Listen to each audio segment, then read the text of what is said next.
So today I'm going to give you guys an insight into why I teach martial arts and where and how my journey began and why I teach women and children and young girls. You don't want to miss this video.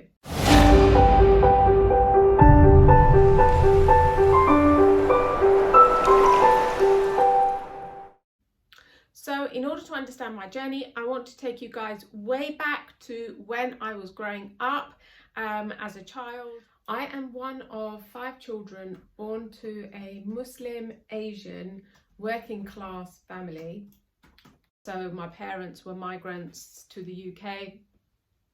And I faced a lot of bullying at school where I couldn't talk about it to my parents. I couldn't talk about it to my teachers either. I was very shy and very timid at the time. So I didn't know how to deal with bullying. I didn't know who to turn to for help. Now, as the bullying was mainly verbal, I learned to ignore it and I learned to deal with it growing up. However, things took a turn for the worse when I was about 10 years old. And one day, while trying to defend my younger brother, I took a punch to the face and I got a black eye, and it was just not a very nice experience at all. I just remember the feeling of just freezing up and not knowing what to do and just feeling really helpless.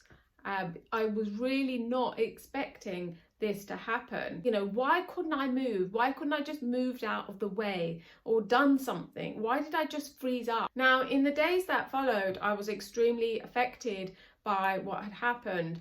So finally, after a few days, I drew up the courage to speak to my parents to see if I could do something about it. I spoke to my parents and I said to them, look, I want to learn martial arts. I want to learn how to defend myself, okay? And that it was something that I really, really wanted to do. And what I got back from my parents was a complete surprise. My parents told me that this was not a place for a young Muslim girl to be, as these places were dominated by men, and that this was not going to be a place where I was going to be allowed to go. I felt really let down. I felt really, really disappointed and let down at that time, and I couldn't really understand it, to be honest. But all I knew was that I was not allowed to go. In those days, there was no female-only classes. It was a male-dominated industry. And I felt really let down. I felt really disappointed that this was not going to be something that I was going to be allowed to do. And so these feelings remained with me. And when you are bullied, you will know that those feelings stay with you and scar you for life. It was not until many years later when I met my husband and I said to him, look, this has been an ambition of mine since I was 10 years old, and I want to fulfill this ambition and I want you to be part of this journey. And so we trained together. He trained with me. At the time, there were no female-only classes. Now, martial arts in those days was a male-dominated environment, and being a Muslim woman, I didn't feel comfortable going in that environment by myself. So it was great that my husband supported me and trained with me. And that's where my journey began. And that's where my training began. So there was a leisure centre just 5 minutes walk from our house. And I remember thinking, right, I want to find something that's anything remotely what I want in this leisure centre, because I know that it's just 5 minutes walk from my house. And so there will be absolutely no excuse to not attend classes. So I had the passion and the drive, and believe me, training was not easy. It was small compared to a lot of other people, and sparring didn't come easy for me. It was not something that was quite natural for me. And I remember the first couple of times I took punches to my face or blows to my face, I remember crying, and all those feelings of how I got punched in the face when I was 10 years old came rushing back, and I just remember feeling how I just wanted to cry. But I stuck with it. I knew that I had to keep working through it. And in time I grew stronger and I grew more confident. I trained a lot and I trained all the time. It became my passion. I loved it. It pushed me both physically and mentally. And for my black belt, I was training at least 3 hours every day. My husband couldn't keep up, of course. So yeah, I got my black belt before him and then helped him to achieve his. Part of my training was also to be able to fight 2 opponents at the same time.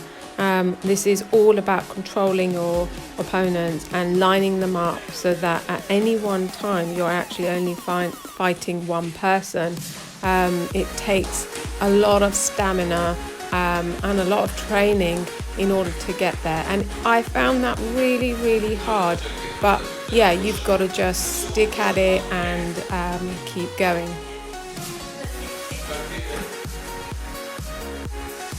I had to demonstrate some of the forms that I'd learnt, and it was very, very nerve-wracking because there was a whole bunch of people also watching.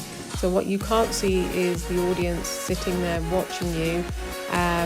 Yeah, it was very, very nerve-wracking. I was very, very nervous. And you've got to perform to your highest ability. When you train in martial arts, you not only become physically stronger, but mentally as well. It requires discipline and focus. The physical aspects come without question. It pushes you to your physical limits. Now, we all need a strong mind to face everyday challenges, and I soon learnt that just like the body, the mind can also be trained. A strong mind is what we use to push ourselves that extra bit further. The grading is also very sparring heavy, so I had to spar numerous opponents, and here I'm fighting a male black belt.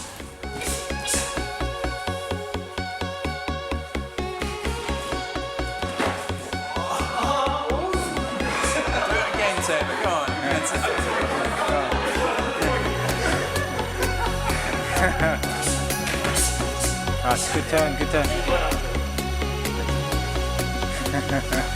Yeah, he is.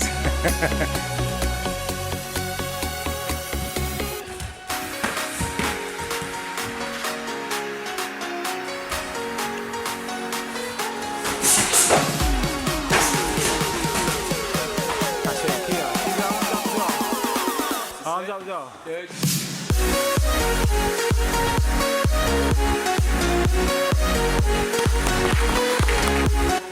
Now here I'm sparring 2 opponents at the same time, and this was my toughest fight because they're both coming at you at the same time, and they're really, really laying into you. I was kicked in the head, punched in the face. You've got to just try and maintain a good distance and keep them lined up. That's it. And a side kick. One! Well done, well done. So. Wow, that's tough. Also, as part of the grading, you have to do some braking. Here I'm chopping through a breeze block. Yes!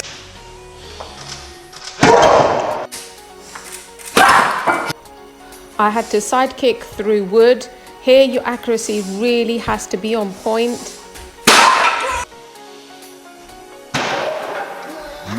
You have to punch through 6 roof tiles.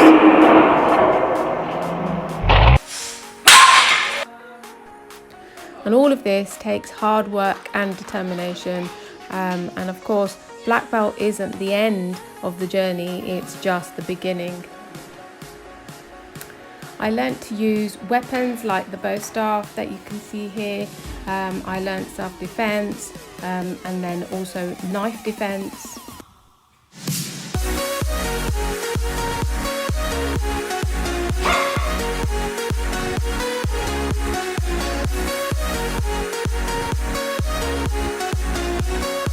And it's led me to now be able to teach women and teach children and teach young girls and give them the opportunity that I never had. So my husband and I, we both teach kickboxing and self-defense to children. I then further teach women and young girls kickboxing and self-defense. I have taught self-defense to women and have taught sessions for vulnerably housed women, women experiencing homelessness, refugees and also asylum seekers. I have empowered ladies to train and push beyond their comfort zones and achieve goals and to realise that there is no magic involved. It just requires hard work and determination to succeed. Hope you enjoyed this video. Make sure to like and subscribe.